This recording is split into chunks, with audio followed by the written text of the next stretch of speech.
দেশের সকল শিশু, কিশোর কিশোরী, তরুণ তরুণী, শিক্ষার্থী, বয়স্ক, বৃদ্ধ, পুরুষ, মহিলা সবাইকে সালাম জানাচ্ছি। আসসালামু আলাইকুম। আপনাদের সবাইকে ছাত্র জনতার বিপ্লবে সিক্ত নতুন বাংলাদেশে স্বাগত জানাচ্ছি। গভীর শ্রদ্ধা জানাচ্ছি জুলাই আগস্ট মাসে ফ্যাসিবাদের বিরুদ্ধে ছাত্র জনতার অভ্যুত্থানে নিহত সকলের প্রতি। তাদের আত্মার মাগফিরাত কামনা করছি। তাদের আত্মত্যাগের বিনিময়ে নতুন বাংলাদেশ গড়ার শপথ নিয়ে আমি আপনাদের কাছে কিছু কথা বলতে চাই। শরণার্থীকালের ভয়াবহ বন্যায় যারা মৃত্যুবরণ করেছেন, যারা অসুস্থ হয়ে পড়েছেন বা যারা সর্বস্ব হারিয়েছেন, যারা দুঃসহ জীবন যাপন করছেন, তাদের স্মরণে রেখে আজকের কথাগুলো বলছি। বন্যা দুর্গতদের জীবন দ্রুত স্বাভাবিক করার জন্য যাবতীয় উদ্যোগ সরকারি বেসরকারি পর্যায়ে নেওয়ার আয়োজন করেছি। ভবিষ্যতে সকল ধরনের বন্যা প্রতিরোধে আমাদের আভ্যন্তরীণ এবং প্রতিবেশীদের সঙ্গে যাতে যৌথভাবে নেওয়া যায় সে আলোচনা শুরু করেছি।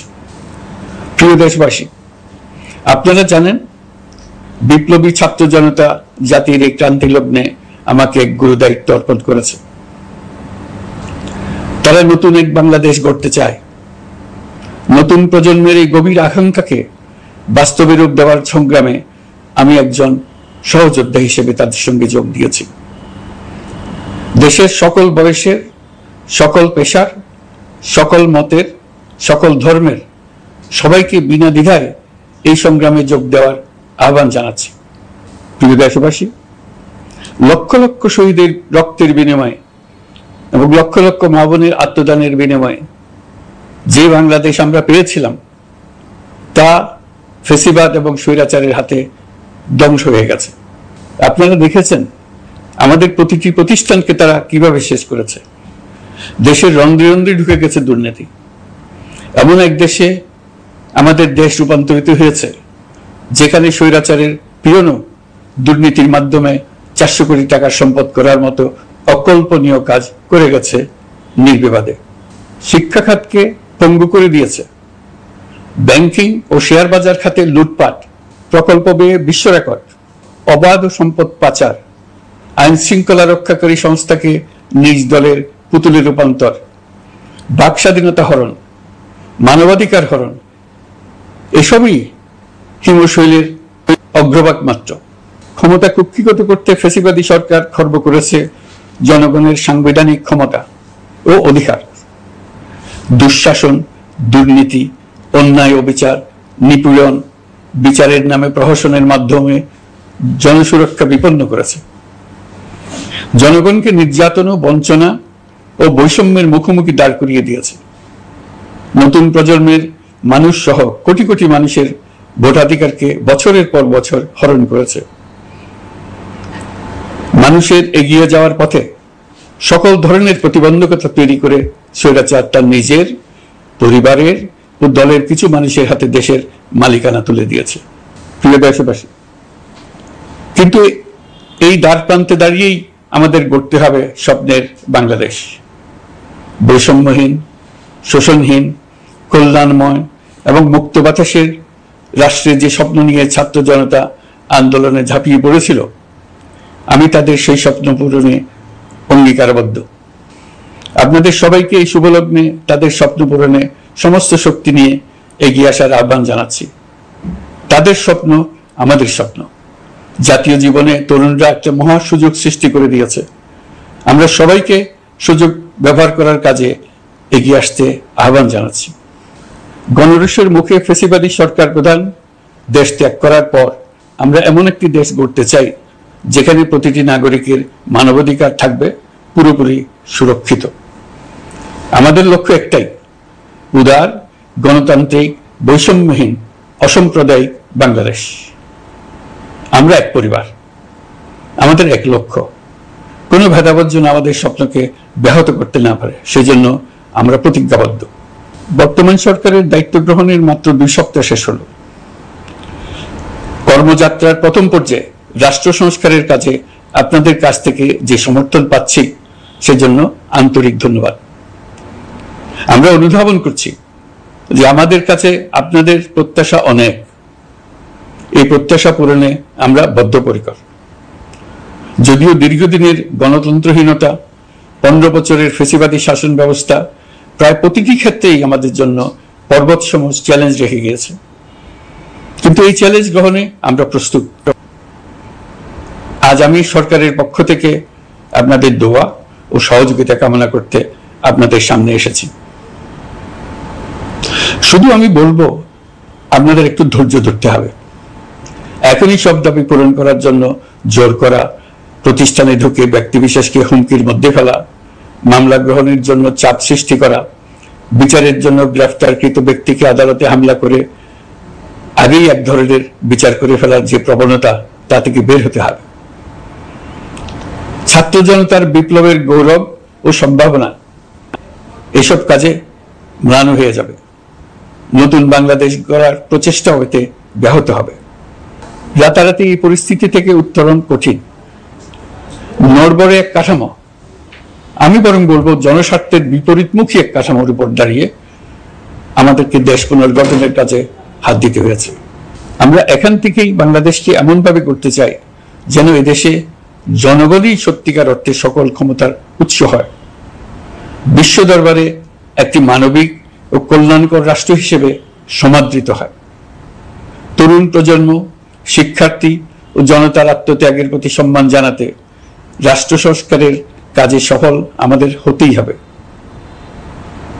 এর আর কোনো বিকল্প নেই। প্রিয় দেশবাসী, আপনারা ইতিমধ্যে জেনেছেন জুলাই আগস্ট মাসে গণ অভ্যুত্থানে বল প্রয়োগ ও হতাহতের যে দুঃসহ ঘটনা ঘটানো হয়েছে তার স্বচ্ছ তদন্ত করতে জাতিসংঘের মানবাধিকার কমিশনের প্রধানকে বাংলাদেশে এসে তাদের তদন্ত শুরু করতে আমরা আমন্ত্রণ জানিয়েছি। তদন্তের এই প্রক্রিয়া এই সপ্তাহে শুরু হবে। তাদের প্রথম দল ইতিমধ্যে এসে গেছে। আমরা ইতিমধ্যে ছাত্র জনতার বিপ্লবকে নস্যাৎ করতে যে শত শত মিথ্যা ও হয়রানিমূলক মামলা দায়ের করা হয়েছিল তার অধিকাংশ প্রত্যাহার করেছি এবং আটক ছাত্র জনতার মুক্তি লাভের ব্যবস্থা করেছে। পর্যায়ক্রমে মিথ্যা ও গায়েবী সকল মামলার ক্ষেত্রে অনুরূপ ব্যবস্থা গ্রহণ করে মানুষকে দুঃসহ ভোগান্তি থেকে মুক্ত করা হবে। ন্যায় বিচার নিশ্চিত করতে গণ অভ্যুত্থানের সকল শহীদ পরিবারকে পুনর্বাসন করবে। সকল আহত শিক্ষার্থী ও জনতার চিকিৎসার সম্পূর্ণ ব্যয় সরকার বহন করবে। সেই লক্ষ্যে স্বাস্থ্য মন্ত্রণালয়ের নেতৃত্বে উপদেষ্টা পরিষদে বৈষম্য বিরোধী ছাত্র আন্দোলনের প্রতিনিধিত্বকারী 2 জন উপদেষ্টার সহায়তায় একটা পূর্ণাঙ্গ তালিকা প্রস্তুত করা হচ্ছে। এই কার্যক্রমের জন্য এবং গণ অভ্যুত্থানের শহীদদের স্মৃতি ধরে রাখতে সরকার অতি দ্রুত জুলাই গণহত্যা স্মৃতি ফাউন্ডেশন নামে একটি ফাউন্ডেশন প্রতিষ্ঠা করার প্রক্রিয়া শেষ পর্যায়ে এনেছে। আপনাদের সবার এবং বিদেশে অবস্থানরত ভাই বোনদের অনুদান এই প্রতিষ্ঠানে পাঠানোর জন্য অনুরোধ করছি।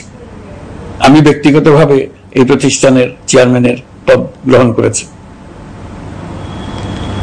প্রিয় দেশবাসী, আপনারা লক্ষ্য করেছেন দায়িত্ব গ্রহণ করেই আমাদেরকে আইন শৃঙ্খলা অঙ্গনে অস্থির পরিস্থিতি সামাল দিতে হয়েছে। আপনাদের সহযোগিতা ও সমর্থনে দেশপ্রেমিক সকল আইন শৃঙ্খলা রক্ষাকারী বাহিনী কাজে যোগ দিয়েছে। ফ্যাসিবাদী সরকার প্রশাসনের চরম দলীয়করণ করার ফলে বিপুল সংখ্যক কর্মকর্তা কর্মচারী দীর্ঘদিন বৈষম্যের শিকার হয়েছেন।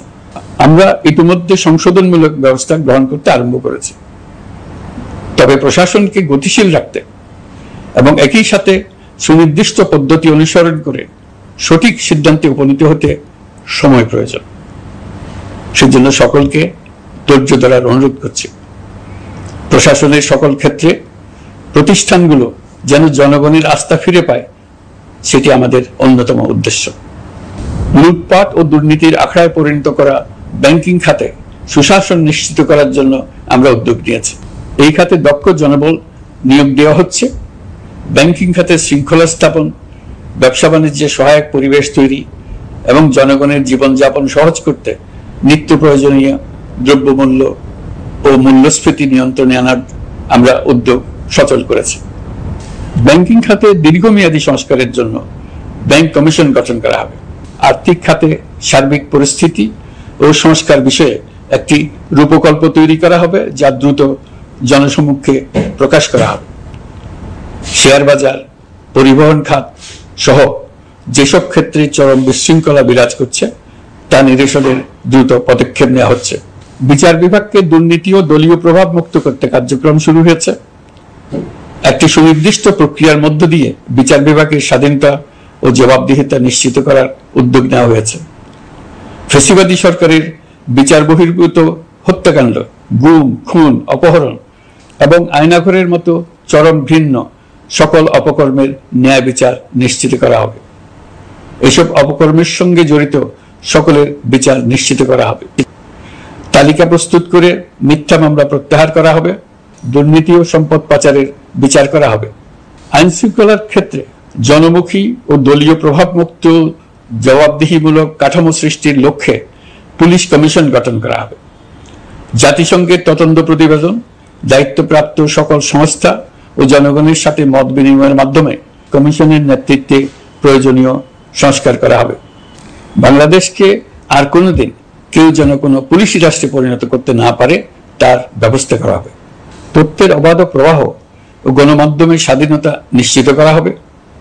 ফ্যাসিবাদী সরকার গণমাধ্যমের উপরও দলীয়করণ ও নির্যাতনের বোঝা চাপিয়েছিল। জনগণের তথ্যের অধিকার নিশ্চিত করতে আমরা প্রতিশ্রুতিবদ্ধ। তথ্যের প্রবাহে বিদ্যমান আইনি ও অন্যান্য বাধা অপসারণ করা হবে। মত প্রকাশের স্বাধীনতা বাধাগ্রস্ত করে এমন সব আইনের নিপীড়নমূলক ধারা সংশোধন করা হবে।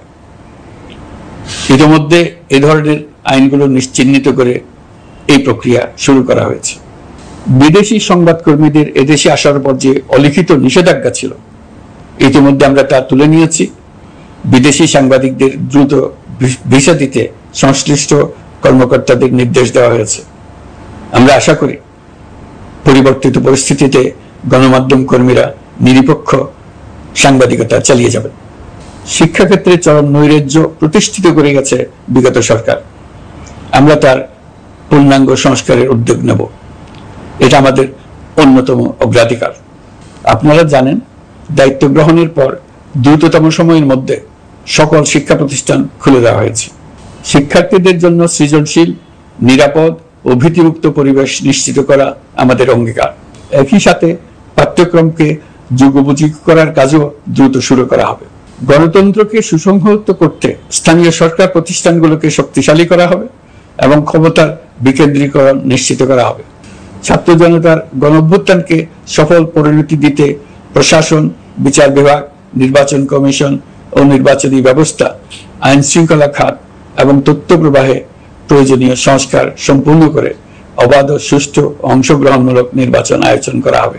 এর লক্ষ্য হবে দুর্নীতি, লুটপাট, গণহত্যার বিরুদ্ধে একটি জবাবদিহিতামূলক রাজনৈতিক বন্দোবস্তের সূচনা। বর্তমান সরকার দুর্নীতির বিরুদ্ধে স্পষ্ট অবস্থান গ্রহণ করেছে। আমাদের সকল উপদেষ্টা দ্রুততম সময়ের মধ্যে তাদের সম্পদের বিবরণ প্রকাশ করবেন। পর্যায়ক্রমে এটা সকল সরকারি কর্মকর্তাদের ক্ষেত্রেও নিয়মিত এবং বাধ্যতামূলক করা হবে। রাষ্ট্রীয় পর্যায়ে দুর্নীতির বিরুদ্ধে ব্যবস্থা গ্রহণে সংবিধানের ৭৭ অনুচ্ছেদে প্রতিশ্রুত ন্যায়পাল নিয়োগে অধ্যাদেশ প্রণয়ন করা হবে। এবার কৃষি খাতের কথা একটু বলে। কৃষি নির্ভর বাংলাদেশে কৃষকের স্বার্থ যেন সুরক্ষিত থাকে, কৃষক যেন তার উৎপাদিত পণ্যের ন্যায্য মূল্য পায়, তা নিশ্চিত করা হবে। প্রবাসী শ্রমিকরা যেভাবে বৈষম্য বিরোধী ছাত্র জনতার আন্দোলনকে সমর্থন দিয়েছে, মুক্তিকামী জনগণ তা কৃতজ্ঞ চিত্তে স্মরণ করে। তাদের প্রতি সকল পর্যায়ে সম্মানজনক আচরণ নিশ্চিত করা হবে। বাংলাদেশের স্বাস্থ্য খাত অন্যতম দুর্নীতিগ্রস্ত খাত। জনগণের জন্য পর্যাপ্ত স্বাস্থ্যসেবা নিশ্চিত করার লক্ষ্যে স্বাস্থ্য খাতে প্রয়োজনীয় সংস্কার করা হবে। এই খাতে সংশ্লিষ্ট সকলকে জবাবদিহিতার আওতায় আনা হবে। হাসপাতালগুলোকে আধুনিকায়নের উদ্যোগ নেওয়া হবে এবং সেখানে সরকারি ডাক্তার সহ বিশেষজ্ঞদের নিয়মিত উপস্থিতি নিশ্চিত করা হবে। স্বাস্থ্যসেবা যাতে নির্দিষ্ট কিছু অঞ্চলে কেন্দ্রীভূত না থাকে, দেশের সব অঞ্চলের মানুষ সমান স্বাস্থ্যসেবা পায়, সে লক্ষ্যে প্রয়োজনীয় উদ্যোগ নিতে আমরা বদ্ধপরিকর। বর্তমান প্রজন্ম অনেক বেশি সচেতন। বিশ্বের বিভিন্ন প্রান্তে ঘটে যাওয়া পরিবর্তন বিষয়ে তারা ওয়াকিবহাল শুধু নয়, তারা নেতৃত্ব দিচ্ছে। তারা যে উন্নয়নের স্বপ্ন দেখে তা টেকসই এবং পরিবেশ বান্ধব, প্রকৃতি ধ্বংসকারী উন্নয়ন নয়। শুধু জিডিপি একটি দেশের উন্নয়নের মাপকাঠি হতে পারে না। নদী নালা খাল বিল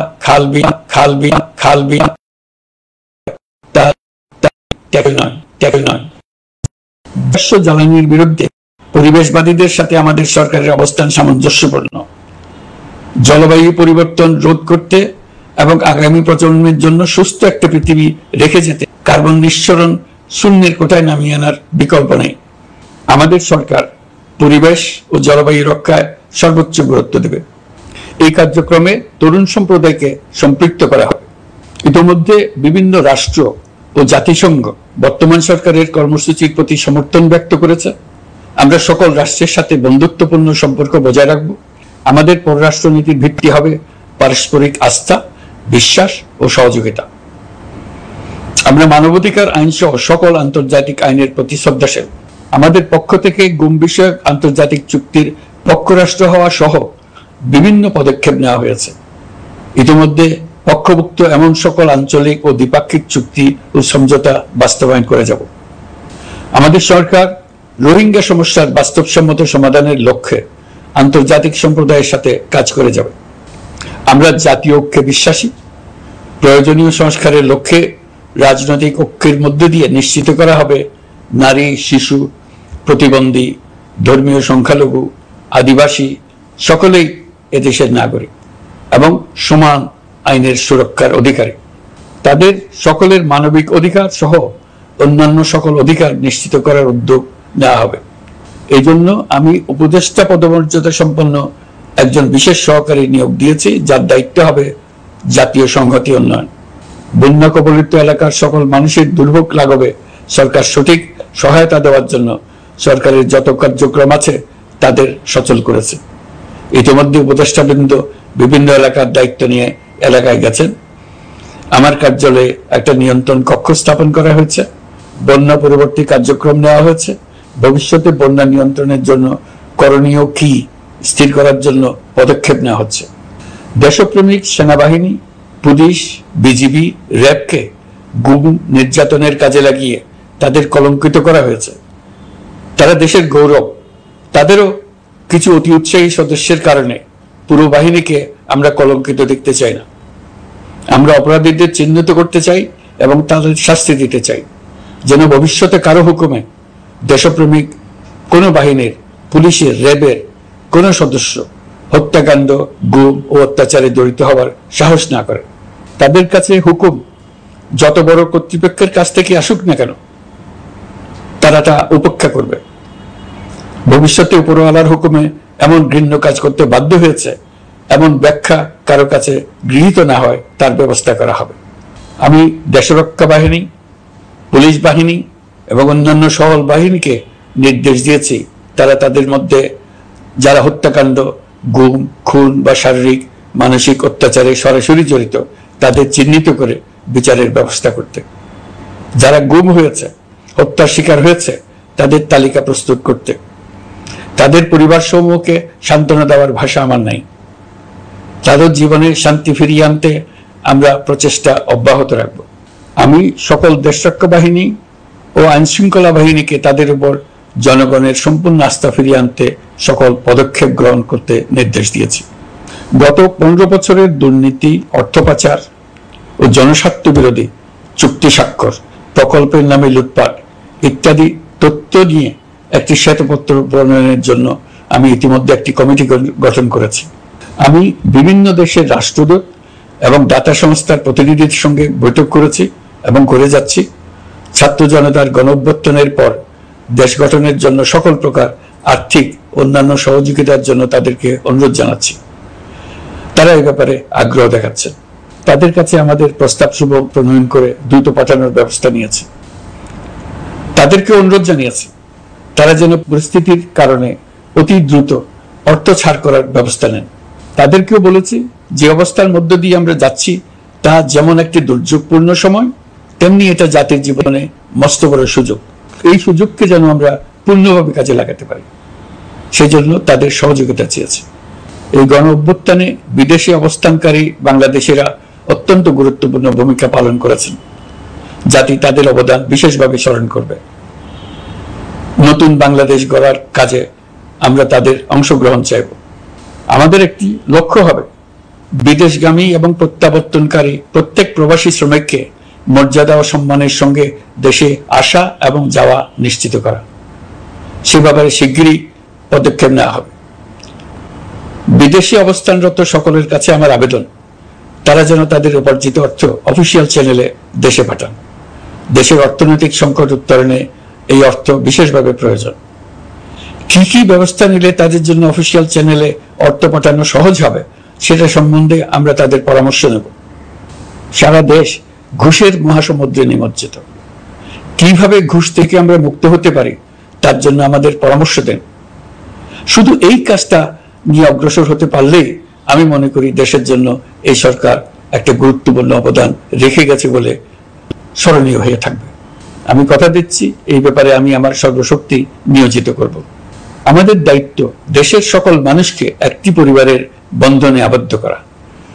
পরিবারে মতভেদ থাকবে, বাকবিতণ্ডা হবে, কিন্তু আমরা ভাই বোন, আমরা বাবা মা, আমরা কেউ কারো শত্রু না। কাউকে তার মতের জন্য শত্রু মনে করব না, কাউকে ধর্মের কারণে শত্রু মনে করব না, কাউকে লিঙ্গের কারণে শত্রু মনে করব না। আমরা সবাই সমান, কেউ কারো উপরে, কেউ কারো নিচে না। এই ধারণা আমরা জাতীয় জীবনের সর্বক্ষেত্রে প্রতিষ্ঠিত করতে চাই। একটা বিশেষ ব্যাপারে আমরা আপনাদের সহযোগিতা চাচ্ছি। আমাদের দায়িত্ব গ্রহণের পর থেকে প্রতিদিন সচিবালয়ে, আমার অফিসের আশেপাশে, শহরের বিভিন্ন স্থানে সমাবেশ করা হচ্ছে। গত 16 বছরের অনেক দুঃখ কষ্ট আপনাদের জমা আছে, সেটা আমরা বুঝি। আমাদের যদি কাজ করতে না দেন তাহলে দুঃখ ঘোচানোর সকল পথ বন্ধ হয়ে যাবে। আপনাদের কাছে একান্ত অনুরোধ, আমাদের কাজ করতে দেন। আপনাদের যা চাওয়া তা লিখিতভাবে আমাদেরকে দিয়ে যান। আমরা আপনাদের বিপক্ষ দল নয়। আইনসঙ্গতভাবে যা কিছু করার আছে আমরা অবশ্যই তা করব, কিন্তু আমাদেরকে ঘেরাও করে এই গুরুত্বপূর্ণ দিনগুলোতে আমাদের কাজে বাধা দেবেন না। সবাই মিলে তাদের বোঝান, তারা যেন এই সময়ে তাদের অভিযোগের প্রতি দৃষ্টি আকর্ষণের জন্য আমাদের দৈনন্দিন গুরুত্বপূর্ণ কাজে বাধা না দেন। একটা বিষয়ে সবাই জানতে আগ্রহী, কখন আমাদের সরকার বিদায় নেবে। এটার জবাব আপনাদের হাতে। কখন আপনারা আমাদেরকে বিদায় দেবেন? আমরা কেউ দেশ শাসনের মানুষ নই। আমাদের নিজ নিজ পেশায় আমরা আনন্দ পাই। দেশের সংকটকালে ছাত্রদের আহ্বানে আমরা এই দায়িত্ব গ্রহণ করেছি। আমরা সমস্ত শক্তি দিয়ে দায়িত্ব পালন করব। আমাদের উপদেষ্টা মণ্ডলীও এই লক্ষ্যে উদ্বুদ্ধ হয়ে সবাই মিলে একটা টিম হিসেবে কাজ করে যাচ্ছি। কখন নির্বাচন হবে সেটা সম্পূর্ণ রাজনৈতিক সিদ্ধান্ত, আমাদের সিদ্ধান্ত নয়। দেশবাসীকে ঠিক করতে হবে আপনারা কখন আমাদেরকে ছেড়ে দেবেন। আমরা ছাত্রদের আহ্বানে এসেছি, তারা আমাদের প্রাথমিক নিয়োগকর্তা। দেশের আপামর জনসাধারণ আমাদের নিয়োগ সমর্থন করেছে। আমরা ক্রমাগতভাবে সবাইকে বিষয়টি স্মরণ করিয়ে যাব, যাতে হঠাৎ করে এই প্রশ্ন উত্থাপিত না হয় আমরা কখন যাব। তারা যখনই বলবে আমরা চলে যাব। আমরা সংস্কারের অংশ হিসেবে নির্বাচন কমিশনকেও সংস্কার করব। কমিশনকে যে কোনো সময় আদর্শ নির্বাচনের জন্য প্রস্তুত রাখব। আমরা বিভিন্ন সংস্কারের কাজ শুরু করেছি। দেশবাসীকে অনুরোধ করব একটা আলোচনা শুরু করতে। আমরা সর্বনিম্ন কি কি কাজ সম্পূর্ণ করে যাব, কি কি কাজ মোটামুটি করে গেলে হবে। এই আলোচনার মাধ্যমে আমরা একটা দিক নির্দেশনা পেতে পারি। তবে চূড়ান্ত সিদ্ধান্ত রাজনৈতিক সিদ্ধান্ত, সেটা রাজনৈতিক আলোচনা থেকেই আসবে। এই দিক নির্দেশনা না পেলে আমরা দাতা সরকার এবং আন্তর্জাতিক অর্থনৈতিক প্রতিষ্ঠানসমূহের সঙ্গে আলোচনায় দৃঢ়তার সঙ্গে অগ্রসর হতে পারছি না। আমি নিশ্চয়তা দিচ্ছি, আমরা আমাদের পক্ষ থেকে মেয়াদ বৃদ্ধির কোনো প্রশ্ন তুলব না। আমরা আপনাদের সকলের দোয়া চাই। যে কদিন আছি সেই সময়টুকু উপদেষ্টা মণ্ডলীর প্রত্যেকে নিজ নিজ সাধ্যমতো দেশের এই সংকটকালে সংকট উত্তরণে যেন নিজ নিজ মেধা সাধ্যমতো কাজে লাগাতে পারে। নতুন বাংলাদেশ গড়ার যে সুযোগ ছাত্র জনতার রক্তের বিনিময়ে আমরা অর্জন করলাম, আমরা আমাদের মতানৈক্যের কারণে সেটা যেন হাতছাড়া করে না ফেলে, এটা আমরা নিশ্চিত করতে চাই। এই সুযোগ এবার হারিয়ে ফেললে আমরা জাতি হিসেবে পরাজিত হয়ে যাব। শহীদ, আহত এবং জীবিত ছাত্র জনতার কাছে আমরা প্রতিজ্ঞাবদ্ধ থাকতে চাই, আমরা এই অর্জনকে কিছুতেই হারিয়ে যেতে দেব না। যে সুযোগ তারা আমাদেরকে দিয়েছে তার মাধ্যমে আমাদের দেশকে পৃথিবীর একটি শ্রদ্ধেয়, সকল দিকে দৃষ্টান্ত স্থাপনকারী দেশে পরিণত করতে আমরা শপথ নিয়েছি। সবশেষে আবারও আমাদের দেশের সকল মানুষ, শিশু, কিশোর কিশোরী, তরুণ তরুণী, বয়স্ক, বৃদ্ধ, নারী, পুরুষ সবার কাছে দোয়া চাইছি যেন আমরা আমাদের সকলের স্বপ্ন বাস্তবায়নে সফল হই। আল্লাহ আমাদের সহায় হন, আমাদের সবার মঙ্গল করুন।